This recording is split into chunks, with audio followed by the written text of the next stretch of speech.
है दोस्त, चलिए इसे सॉल्व करते हैं। ये आपको क्या है, 98 मल्टीप्लाई 99 है, ठीक है। जब पर भी आपको इस तरह से मल्टीप्लायर है, ये क्या नियर बाय 100 है, ये क्या नियर बाय 100 है, यानी 100 का नज़दीक क्या है, ठीक है। तो आपको क्या करना है, 100 से कितने कम है, 2 कम है, ये 100 से कितने कम है, 1 कम है, ठीक है। तो इसको इससे माइनस कर लो, ठीक है, या इसको इससे माइनस कर लो। इससे माइनस करोगे तो कितना होगा, 97 होगा। या तो इससे ये माइनस करो, कुछ एक का माइनस करके यहाँ लिखना, ठीक है। 97 हो गया।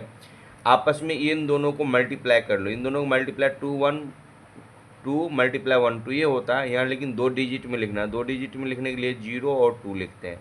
ये क्या होगा आपका, इसका मल्टीप्लिकेशन होगा, कितना होगा, इन दोनों को मल्टीप्लाई करके कितना होगा, ठीक है। उसी प्रकार से इसको करते हैं। ये 100 से कितने कम है, 8 कम है, ये कितने कम है, 8 कम है, ये कितने कम है, 4 कम है, ठीक है। इसमें से या घटा लीजिए या तो इसको घटाइए, किसी एक में से घटा के लिख दो। इसमें से ये घटाओगे तो कितना होगा, 88 होगा, ठीक। या इसमें से ये घटाओगे तो तब पर भी क्या होगा, 88 होगा।